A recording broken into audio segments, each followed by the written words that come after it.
Hi everyone. Last ఒక 10-15 రోజులుగా నేను చాలా మందిలో గమనించాను.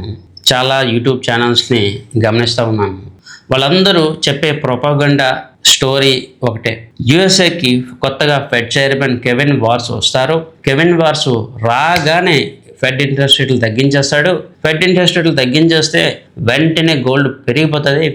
మీరు ఇంకా వెళ్ళి గోల్డ్లో దూకియండి అని చెప్పి, గోల్డ్ కొనియండి అని చెప్పి ఒక స్టోరీ అయితే చెప్పారు.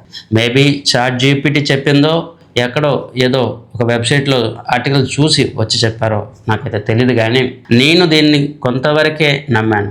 దీన్ని 50%గా చూసి ఇంకొక 50% other side of the coin, interest రేట్లు తగ్గించకపోతే మనకు జరిగే ప్రమాదం ఏంటి, ఇంట్రెస్ట్ రేట్లు తగ్గించడం డిలే అయితే మనకు రాబోయే ప్రమాదం ఏంటి, అది కూడా మనం ఆలోచన చెయ్యాలని చెప్పి, డాలర్ పెరిగితే బంగారానికి వెండికి ప్రమాదం అని చెప్పి మనం ఎప్పటికప్పుడు అప్డేట్ చేస్తూ, ఈవెన్ నిన్న కూడా ఒక అప్డేట్ అయితే షేర్ చేయడం జరిగింది. ఇక్కడ మీరు 2 విషయాలు గమనించాలి. ఒక అనాలిసిస్ ప్రాసెస్లో ఏదో స్టోరీ చెప్పడం గొప్ప కాదు, డేటా పాయింట్స్ బేస్డ్గా చెప్పాలి. ఏ బేసిస్లో పెరుగుతుంది, అది ఎంతవరకు పాసిబుల్, అండ్ అందులో మార్పులు ఏమైనా జరిగితే దాన్ని అప్డేట్గా తీసుకోవడం చాలా చాలా ఇంపార్టెంట్.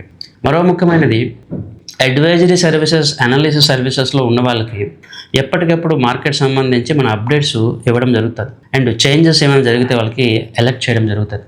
ఆ రోజు ఏదో స్టోరీ చెప్పుకుని వెళ్ళిపోయేవాడు ఆ రోజు అలా వెళ్ళిపోతాడు. ఎవరైతే ఫాలోవర్స్ లేకపోతే ఆడియన్స్ ఉంటారో ఆ స్టోరీ ఒకటి పట్టుకునే కూర్చుంటారు. ఈలోగా మార్కెట్లో ఏం చేంజెస్ జరిగాయో, ఎగ్జిట్ కాల్స్ ఏంటి, ఇవేవి కూడా ఎవరు కూడా ఆలోచించారు. మార్కెట్లో ఇవి చాలా చాలా ఇంపార్టెంట్. అండ్ ఈరోజు మనం చూస్తే 15th మే కెవిన్ వార్స్ ఫెడ్ చైర్మన్గా నామినేట్ అవుతున్న ఈరోజు మీకు గోల్డ్ సిల్వర్లో హెవీ క్రాష్ వచ్చింది. ద రీజన్ ఇక్కడ డాలర్ అనేది స్ట్రాంగ్ అయ్యింది. ఫెడ్ ఇంట్రెస్ట్ రేట్లు తగ్గించడం పక్కన పెడితే పెంచే అవకాశాలు కూడా ఎక్కువగా ఉన్నాయని మార్కెట్ భయపడతా ఉంది. సో ఇవన్నీ కూడా మనం అర్థం చేసుకోవాలి, ఎప్పటికప్పుడు మారిపోవాలి, ఎప్పటికప్పుడు తెలుసుకోవాలి.